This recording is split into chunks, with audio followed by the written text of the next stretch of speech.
क्यों? क्योंकि उनके पास इन तमाम मौजू पर बात करने की फुर्सत ही नहीं थी। वो तो जब बात करते थे तो काम की बात करते थे, ये काम, ये काम, ये काम, ये काम। और जो कोई जिंदगी में काम ही ना किए हो तो शेख आजम के पास मजा कैसे आएगा? मजा कैसे आएगा? तो वो भागते ऐसे ही जैसे लाहौल से भागते। तो बरादराने मिल्लत इस्लामिया, इसी कल्ब साफ रखने वालों की कड़ी से मेरा भी ताल्लुक है। बेहमदही ताला, ये कल्ब पाक है और साफ है, अकीदा मजबूत है। हाँ, अली से मेरा ताल्लुक है क्योंकि वो मेरे जद्दे करीम है। अली से मेरा ताल्लुक है क्योंकि वो मेरे मुर्शिद आजम है। क्योंकि मैं अहले सिलसिला और नसबी तौर पर अली से ताल्लुक रखता हूं और रिश्ता गुलामी के एतबार से मुर्शिद आजम है। तो पीर पीर नहीं करूं तो और क्या करूं? बोलो, तुम अली अली नहीं करोगे तो और क्या करोगे? बोलो, जब मुर्शिद आजम ही ठहरे तो या पीर की सदाएं बुलंद करो, या अली की सदाएं बुलंद करो। अगर ये रिफ्ज है तो बार बार करूंगा, चिल्लाते रहो। बरादराने मिल्लत इस्लामिया, मैं उस शाख की डाल हूं दोस्त जिसके साए में बैठकर लोग इस्लाह हो जाती है, जिनके कल्ब की कैफियत बदल जाती है। मैं उसी शजर की एक शाख का नाम, साए में बैठ जाए इंसान तो दीन पा जाए। मैं तो एक शाख हूं। इतना कमजोर ईमान नहीं है, आप समझ रहे हैं ना? जरूरत है कल्ब का पाक होना और साफ होना। अगर चाहते हो कि कामयाब हो जाओ इस जहान में, जरूरत है लालच की गंदगी, अनानियत की गंदगी, हसद की गंदगी, तकब्बुर की गंदगियों से अपने कल्ब को पाक कर लो, साफ कर लो।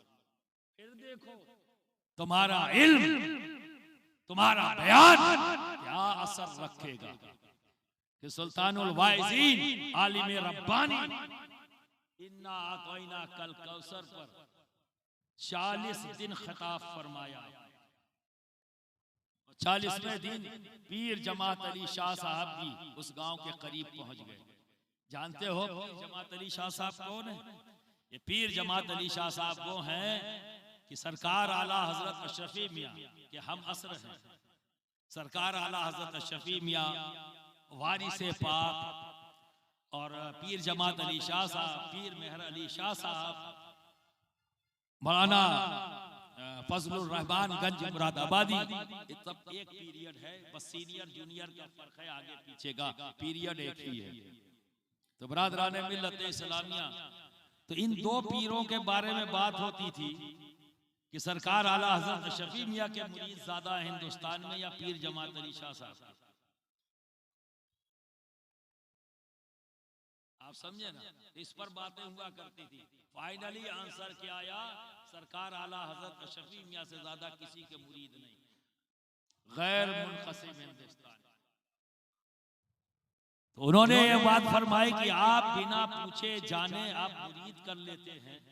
मैं तो जानता हूँ ये क्या करता है, क्या नहीं करता है, कैसे, तब मैं मुरीद करता हूँ। और आप बिना पूछे जो भी आया आपने मुरीद कर लिया, तो इनका हिसाब किताब कैसे रखते हैं?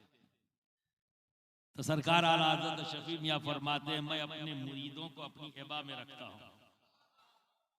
और जैसे ही ऐसे खोल दिया तो सारे मुरीद वहीं खड़े नजर आए। और फिर फरमाया, अच्छे अच्छे आप ले लो, जितने अच्छे हैं आप ले लो, बुरे बुरे सारे मुझे दे दो। इसे कहते हैं कद अफलहा मन तज़क्का। दोस्त, जब कल्ब साफ होता है तो जिंदगी का अंदाज बदल जाता है। तो बिरादराने मिल्लत इस्लामिया, आलिम रब्बानी 40 रोज तकरीर करने के बाद आखिर में फरमाते हैं कि अभी तो ये शुरुआत थी, लेकिन वक्त नहीं मेरे पास, मुझे जाना है।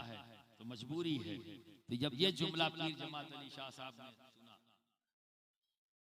सुबह सवेरे मुलाकात हुई, तो जानते नहीं थे, मुलाकात नहीं थे, आज का दौर थोड़ी न था कि कम्युनिकेशन आसान हो, तो पहचानते नहीं, तो तारुफ पूछा, तो फरमाया मेरा ताल्लुक किछौचा शरीफ से है, महबूब यज़दानी गौसुल आलम सैयद अशरफ जहांगीर सबनानी से गुलामी का रिश्ता है, और सरकार महबूब सुभानी गौसे आजम सैयद अब्दुल कादिर जिलानी की नसब से हूँ का बस, और कुछ बताने की जरूरत नहीं। ये हक आप ही का है कि 40 दिन बोलने के बाद आप ये कहें कि अभी तो शुरुआत है, हक आप ही का है।